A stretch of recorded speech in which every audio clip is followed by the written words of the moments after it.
So patuloy po natin pinagninilayan yung ako ang pagkain nagbibigay ng buhay na walang hanggan. Sabi nga po natin, ito ay sa loob ng 3 o 4 na linggo na pagnininilayan natin. Well, fundamentally, ito yung tema rin na bahagi pa rin ng ating paghahanda sa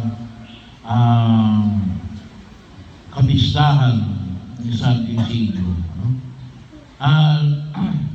Pinapaalala sa atin sa Ebanghelyo natin ngayon, una, yung pahayag na tinatawag natin the primacy of grace, yung pangunguna ng biyaya ng Diyos.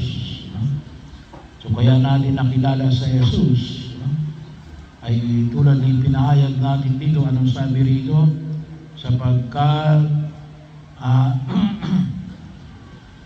yun ay gawa ng Ama. Walang makalalapit sa akin malibang dalhin siya ng Amang nagsugo sa akin.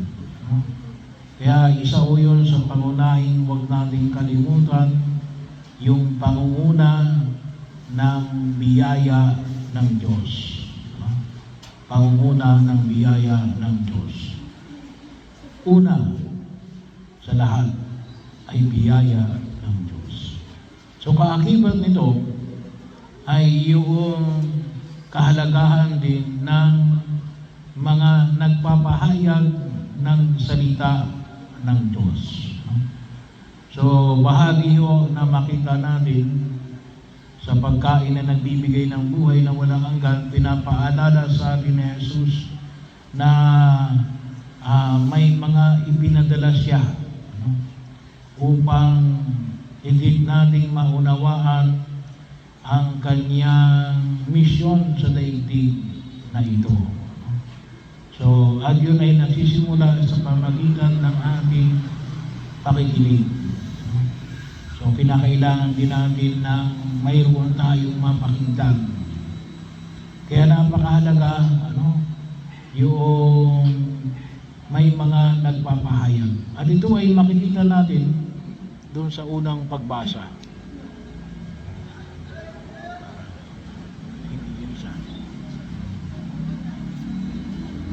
Medyo lobat din ang konti. Nawawala na rin.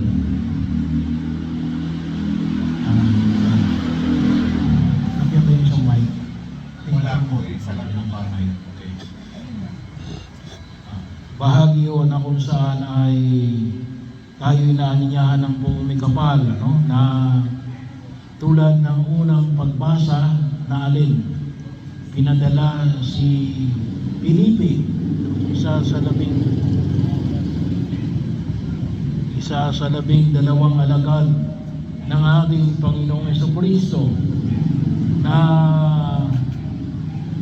kung inyo pong maalala, well, hindi pa naman kasama yun, pero nung Sabado kasi May 3, piyesta ito ni San Felipe at ni San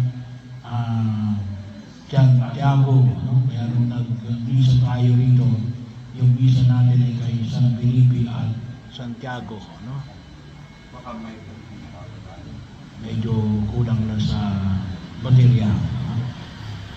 So, bahagi na makita natin na alin, na dito sa mga gawa ng mga alagad ay pinadala ng anghel ng Diyos si Felipe na abangan yung Ethiopia, yung Ethiopian eunuko, doon sa bahagi, pag sinabi natin Ethiopia, yun ay Africa. Yung eunuko, pag sinabi natin eunuko, ano yun? Yun yung mga kinapon. Ewan ko lang kung may eunuko pa ngayon, Pero yun ang isa sa mga tinatawag nating mga bahagi, ano? Pag sinabing eunuch, mga kinapon yun. At yun ay ang kanyang trabaho, at dito po sa ating unang pagbasa ay nakalagay na alin, siya ang tagapamahala ng lahat ng kayamanan ng Kandase o reyna ng Ethiopia, ano? So ito kalimitan ng mga ibinibigay sa mga reyna, ano, kasi eunuch na, ano? So kung tawagin natin ay kinapon na, no? Sa atin dito kapag sinabi natin kinapon, edi kalimitan ay aso, no? Ganun din, no? Noong unang panahon mayroong mga kinakapon, at yun ang kanilang trabaho doon sa reyna ng mga bawat kaharian, ano? So nanggaling sa Jerusalem, sa templo ng Jerusalem para sumamba, ano?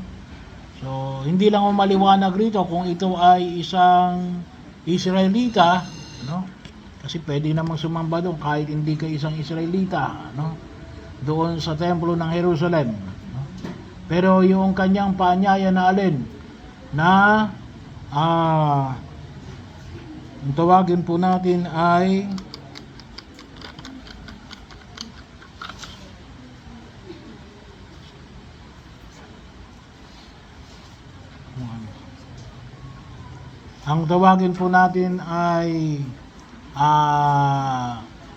isang mananampalataya na maaring isang pagano pero gustong sumamba sa templo ng Jerusalem, ano? Na gustong makita yung pananampalataya bilang isang Hudyo, ano? So pagkakataon na kung saan ay pinamanik